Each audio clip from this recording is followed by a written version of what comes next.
Hello everyone and welcome to another episode of That's My Biz. I'm Pamela Adams, the Chief Connection Officer here at the BizLink Center, and we have a great guest as always. I always say that at the beginning and it's so true. We have another great guest for you today, Joe Allen with the Gwinnett Place Community Improvement District. Joe, welcome. So thank you for joining us. Well, thank you for allowing me to be here. Great. It's a great facility. Thank you. I appreciate that. Everyone, as you know, That's My Biz is a business internet showcase where we have an opportunity to showcase businesses and nonprofits so they can get the word out about their products and services and also their special causes. And the CID is just a great cause. So definitely wanted to have an opportunity to talk with Joe about the Community Improvement District with everyone today. And just to give you a little bit about the Gwinnett Place Community Improvement District, it's a self-taxing district organized in March 2005, comprised of 238 commercial properties.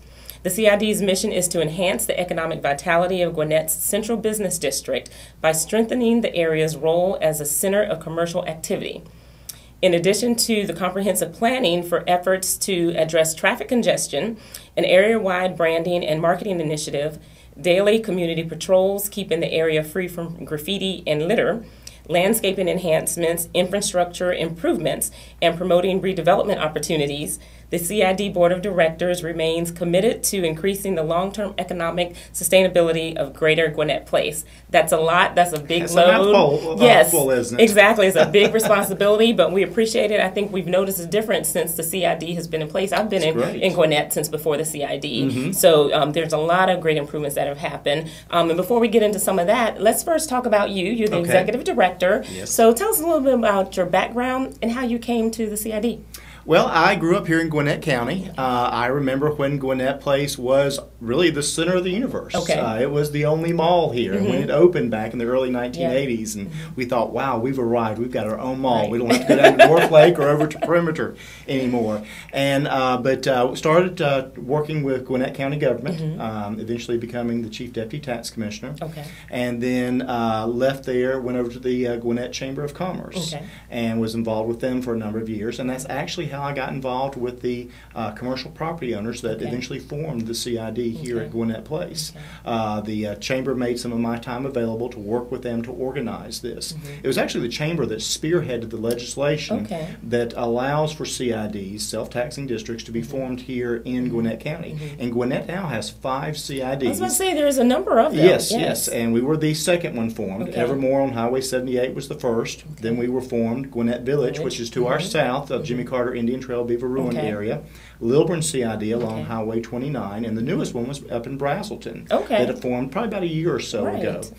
There are about 16 or so in the metro Atlanta area. Most of the major activity centers now have a CID associated with them. But I was involved with the Chamber. We got this up and running, and then back in, I guess it was April 2006, they asked me to come and be the executive director, and I've been with them ever since. And we've been moving projects forward, and actually, you're now actually seeing after many years of planning and engineering and other things, this year will be the year to actually see a lot of big projects go on the ground, and people can actually say, hey, we're seeing something really happening now. That's great. Now tell me a little bit about the importance of the CID in the sense that the membership is comprised of the property owners, correct?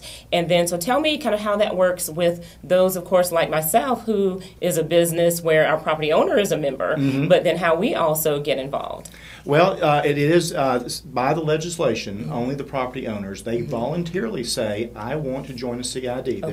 There's a form they have to fill out, and that goes before the tax commissioner and then eventually the board of commissioners, and they recognize the formation of a CID. We elect a board of directors. We have an election just like a city or a county or a state, and we have a 6-member elected board that are made up by the property owners. And then there is one representative that, in our case, comes from the Board of Commissioners of Gwinnett County, where they have a representative that serves on our Board of Directors. If by chance the day may come when the CID boundaries move into a city would then have the right to appoint a member of our Board of Directors. And they really give the marching order for the staff. We're a 2-man crew at the CID, and set the policy, set the direction of where they, as property owners, because they've got the biggest investment in here, they've got their sweat, toil, and their money invested invested in that property, Right. where do they want to see the area go, Right. and what projects do we take on, what initiatives, Right. type of thing. And the positive thing is, though, because of the businesses, what's being improved for the property owners, that benefits the businesses as well. If the area is clean, if it's safe, if there's new infrastructure coming in, if there are people out every day working to bring new businesses into the area, that halo effect Right. really benefits not just the property owner, but the businesses that are located on those properties as well. Yeah, great. And I'm definitely appreciative of the CID because, not being in, because it's a Duluth address, but downtown Duluth really isn't anywhere near us. No. So, it feels like you have kind of a township with Gwinnett Place. Yes. So I'm very appreciative of CID because that gives us that feeling of being a part of an organization like that, And now let's talk about, you mentioned safety. So let's talk Yes. a little bit about that, the safety and how CID is a big part of that. Well, in Gwinnett, we're kind of putting a different spin on the whole CID. Most Okay. of the CIDs in the metro Atlanta area, in the nation as a whole, they're called Business Improvement District in other communities, do not have a lot with security in many Okay. of them. But here in Gwinnett, especially here at Gwinnett Place, because there's the perception the area is an area that's unsafe, Okay. one of the first things our board says was we've got to combat that. Okay. Initially, the first step we did was just cleaning the area up. We have a crew out 4 days a week, Russell Landscape Group, that is picking up trash, Right. removing illegal signs, and so far through June, we've collected over 6 tons of trash Wow, just on the that's 10 sad. miles of right-of-way within the CID.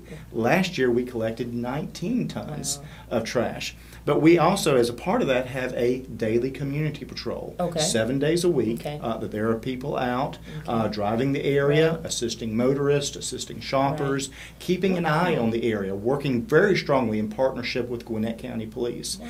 And as a result, I think, of CID's efforts, the additional enforcement that Gwinnett County government has brought to this area, since 2007, we've had a 34% decrease in crime within the CID area, within the greater Gwinnett Place area. And That's you great don't to hear hear. that a lot. Right, Crime has right. gone down that substantially Right. in such a short amount of time. Right. I tell folks, we don't have graffiti in the area, because if we do, we're on top of it, working with the property owner, working with Clean and Beautiful and other entities Yes. to get that taken care of. We don't have broken windows, and really take the broken windows scenario very important. You probably, and your viewers may know what that is, where if you have a business and someone throws out, and knocks out one window pane and no one does anything, well, a few days later they're probably going to get a few more windows knocked out, and eventually you have an area that turns to blight. So that's one reason we want to keep the area safe with our patrols, clean with our landscaping efforts, and then just an area that people want to come back and visit, because if they feel safe, they'll want to be in this area. Right, and it helps people realize that are considering doing any kind of damage that, there's activity going on. That's right. There's somebody watching you. Yeah, type exactly. of And I thing. know I've seen Glenn drive around, Glenn That's right. Wisdom, who works in your office. I've seen him driving around in the truck sometime, and I'm kind of waving at him, going, "Hey, Glenn," but he's out there working. Working every day. He is out there. I see him picking hour up after things. hour, and- picking up things. Exactly. And also, we all do that. Yeah. Glenn is. We're very fortunate to have him. Yes.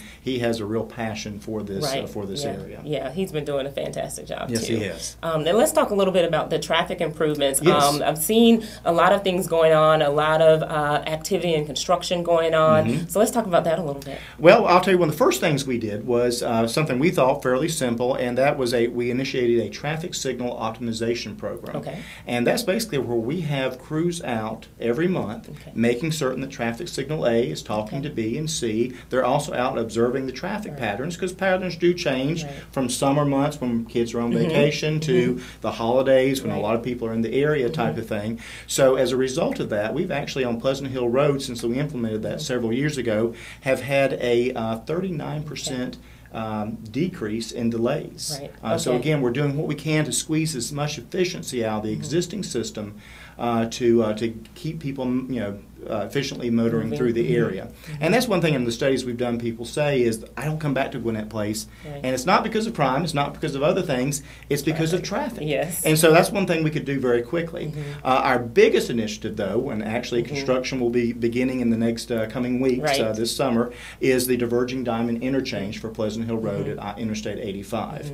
And that's something we're doing in partnership with Gwinnett DOT, Georgia DOT, and also we got some funding from the State Road and Tollway Authority through the Georgia Transportation Infrastructure Bank. Okay. And it's truly been a partnership with all those entities. We're putting money to it. The others are bringing money to it, and it's going to revolutionize how traffic flows up and down Pleasant Hill Road. Yeah, and it's an amazing thing for someone who has not looked at diverging diamond interchanges. I've been following on the website, so you can go to Gwinnett Place CID.com and go to their website and see the information about the diverging diamond interchange. It's really interesting, and it's kind of interesting to watch how it actually works and how you're going to cross over and how it improves the traffic. Now, this is a picture of what the bridge is going to look like. Yes. And you'll be able to see this on the website if you can't see it well here. But what the bridge is going to look like, and that's just going to be much more fancier with lights and all of that. Yes, we really wanted something that was not a typical DOT bridge. Nothing against our friends at DOT, but something that really was a signature piece of infrastructure that symbolized to people the reemergence of Greater Gwinnett Place as Gwinnett's central business district. So not only is it going to be efficient to move traffic, it's going to be a very nice looking piece of infrastructure as well. Right. Yeah, I think this is going to be something. And what we're going to do a quick commercial break. Again, you're watching That's My Biz. We're going to do a commercial break, and then we're going to come back and actually talk about that diverging diamond interchange a little bit more. Sounds great. Okay.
I'm Gail Goodman, CEO of Constant Contact, and I'm here today in one of my favorite local businesses, Kitchen Outfitters in Acton, Massachusetts. It's before business hours, but when it's open, the store will be packed. People have great things to say about the place, to their friends, to their colleagues, to their family, and increasingly they're saying it on Facebook, Twitter, and LinkedIn. That was the inspiration for my new book, Engagement Marketing. I hear you, engagement marketing kind of sounds like corporate MBA speak. But the idea is really simple. When you stay connected to your customers, both offline and online, you drive more word-of-mouth referrals. And the more those connections happen on Facebook, Twitter, and LinkedIn, the more you can turn the one-to-one referrals that used to happen at the neighborhood cocktail party, the kids' soccer game, or at a business networking event into socially visible endorsements for your business. The best part? The social network of your current customers is loaded with great prospects. The book, Engagement Marketing, at engagementmarketing.com, is filled with ideas, inspiration, tips, and techniques to help you grow your business with engagement marketing. Hi everyone, we are back on That's My Biz, and I'm here today talking with Joe Allen, who is the Executive Director of the Gwinnett Place Community Improvement District. And right before the commercial break, we were talking about the Pleasant Hill Diverging Diamond Interchange. And Joe actually brought a little display for you to see what this looks like. And again, you can go on the website and look at it in much more detail. But let's kind of talk about what the whole concept is about this and how it's going to improve the area. Well, just a quick history on the diverging diamond. Actually, it's been around since the 1970s. Okay. The first diverging diamond was actually created in France, Okay. outside of Paris. Relatively new to the United States in the past several years.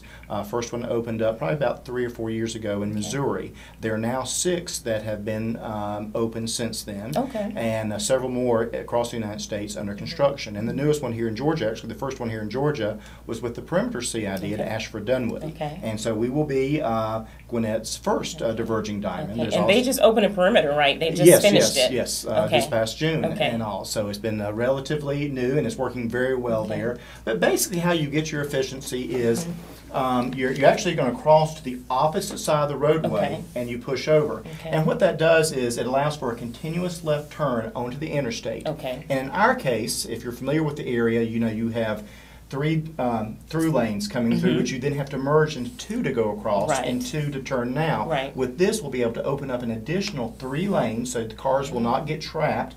They'll be able to, and that will allow for greater efficiency, and then still keep the 2 lanes, turn left lanes onto Interstate 85. So are the traffic lights further back than where they are They now? will be, well, they'll be in this general area here. So about the same location. It will be very pedestrian friendly, and I know some people say, well, you're putting pedestrians down the center of the of the bridge. How is that more friendly? Because actually they'll have a waist high, low above waist high wall protecting them, and plus we're going to have these pedestrian islands that will, as they instead of trying to get all the way across as you do now, you've got a part way that you can stop and then get across. And a lot of this, in addition to the efficient movement of the traffic, it's going to be well lit. There's not a lot of lighting out there now. It's going to be landscaped, streetscaped, tie in with our other streetscape projects that we have going on up and down Pleasant Hill Road. So again, it's really going to be, I think, something that Gwinnetians and businesses here at Gwinnett Place can be very, very proud of. Yeah, I think this is going to be very interesting. And does the keep moving lane continue on? Well, actually, you'll still have that, but you'll actually stop because remember, you've got people, coming this way, so you will have to stop there. But it will be, we'll be constantly making certain the traffic signals are in sync with that. And based on the studies that we've done, we will actually have an increased level of service. Right now, the level of service of this bridge is an F, and that's kind of the same grade like you're used to at school. With this, we'll be able to move it up to, in many of the turning motions, B's and C's. So it won't be an A, but it will be a definite improvement. And we're projecting a reduction in traffic delay by 25% or more in this area. That's great. And also, it's a safer traffic design in that you don't have as many potential conflict points where someone can hit you or you hit someone else because you're making that one continuous flow across the bridge. And I know in the first one to open in the United States in Missouri, they saw their traffic accidents reduced by 50% in the first year, and also had very high favorables of upwards of 90% of motorists saying it was a very easy bridge designed to navigate, and that it actually did decrease congestion in that part of Springfield, Missouri. Because it sounds like with the continuous flow, then you won't have all that backed up. Because a lot of times I don't go Pleasant Hill just because of the bridge, and I go around. So with this, it sounds like being able to keep going. You won't get backed up, just kind of waiting till everyone turns and the lights change and all of that. That's fantastic. And again, it will be very well marked, very well lit. And I tell folks, if they can figure this out in Missouri and Nevada and other places, I think we in Gwinnett County can figure out. We're some bright people here in Gwinnett. That's right. So now, what are the plans as far as it being ready? We anticipate, like I say, in the next coming weeks, construction beginning. We will continue construction until about mid-November. We will then cease major construction in that there'll be no lane closures during the holiday shopping season. So from mid-November through early January, you'll still see people out there working, but the lanes will not be closed.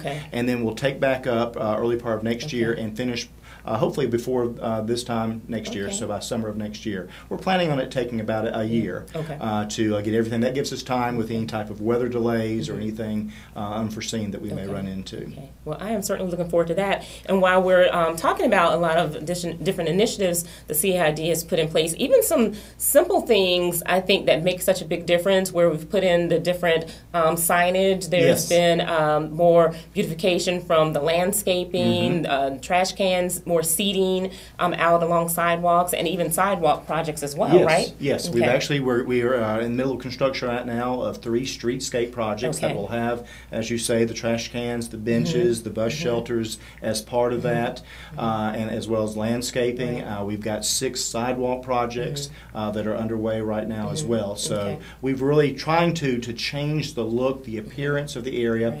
And a lot of times people say, well, why are you putting all the emphasis on sidewalks? We have a lot of people that walk here with the apartments and the other single family housing that surround Gwinnett Place. A lot of people, especially young people, are choosing to walk to their job or walk to go shopping or whatever. And we want to be able to, moving into the future, see this area become more sustainable when it comes to walkability. Yeah, that's fantastic. I'm definitely looking forward to all that. And for everyone, I suggest, definitely take advantage of the information that the CID puts out there. There's tons of information on the website. Again, that's GwinnettPlaceCID.com. And also attend the meetings, because portions of the meetings are open to the public, correct? Yes, our board of directors meets the second Wednesday of every month at 9 o'clock at the Atlanta Marriott Gwinnett Place, and the public is invited to attend that, and you'll hear presentations from the various consultants that are working with the CID on projects, not just infrastructure, but as you said, landscaping, future economic development initiatives, as well as looking at the future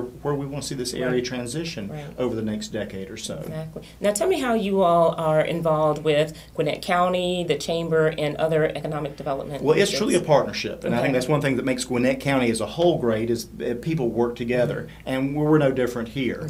We work very closely with the Chamber on economic development initiatives, as well as with Gwinnett County Board of Commissioners, things such as the tax allocation district. The area is now a TAD, and that is an important economic development incentive for people looking to redevelop property, allowing for tax increment financing. We're actually right now working with the Chamber and with Gwinnett County on an opportunity zone designation for this area, which is a state of Georgia income tax credit for 2 or new jobs that are created by a business such as yours.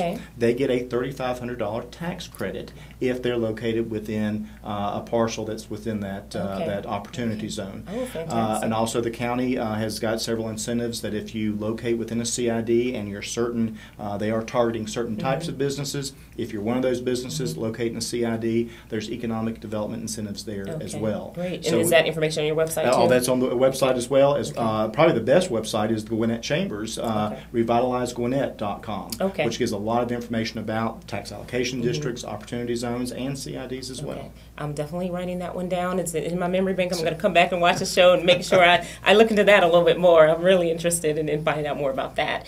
Now, as we talk about transportation, let's talk a little bit about transit. So we have our local Gwinnett bus system, and then of course we have MARTA for the city of Atlanta and everything. And I know there's always been talks about will MARTA come out here, different things like that. So let's chat about that a little bit. Well, we are in the middle of what's called an alternative analysis. Our CID, again in partnership with Gwinnett County DOT and the Gwinnett Village CID, came together, put in an application with the Federal Transit Administration, and requested funding, where we put in some funding, the feds put in some funding, the county put in some funding to allow us to do an alternative analysis. And what that is basically a very detailed 18-plus month process where we're going to be actively engaging the public on what do you want to see as far as any type of transit, a way to move people up and down the I-85 corridor. And so, like I said, we've kicked that off several months ago. We'll be having a series of public hearings and meetings on that later this fall. But we're looking at, we're so automobile-centric here at Gwinnett Place. When Gwinnett Place was birthed, the automobile was king. Well, with changing demographics, with younger people, many of them not wanting to own an automobile, and with us wanting to transition this area away from being 99% retail into more of a mixed-use type of development, transit is going to be key to that. Yes. So through this project, we're looking at what are the various routes that possibly could be taken. And before we got here, the CIDs actually also worked together over the last several years doing feasibility studies, looking at what would be feasible. Is it light rail, bus rapid transit, and that allowed us to go after these federal funds and now to move into the alternative analysis. And with that, hopefully it will position us to move through the federal process to eventually, it's not going to happen today or tomorrow, but sometime in the future, allow federal funds to come and possibly bring some sort of transit to the greater Gwinnett Place area. And we're looking at connecting somewhere with MARTA and traveling through the Gwinnett Village area, Gwinnett Place area, and then up to the Gwinnett Arena is what we're looking at right now. And as we talk about that and how to move people, there's always been talk about businesses leaving Gwinnett. When we look around at some of the plazas, some of the major ones have left. Hopefully some other ones are coming in its place soon. But with that, what's the real story? What's going on with businesses? Again, I think a lot of that's more perception. If you go there, we do have some centers here that do have some vacancy, do have some challenges. But the good thing is we're working now in partnership with the county, with the chamber. We're out at conferences and other things constantly talking to businesses about the true reality of Gwinnett Place area. And I think we've been very proactive in that. And you're seeing a lot of those businesses fill up. You're seeing a lot of businesses make reinvestment. Gwinnett Place Ford, for example. Kaiser Permanente is in the middle, has just completed a $52 million expansion at their Gwinnett Place location on Steve Reynolds.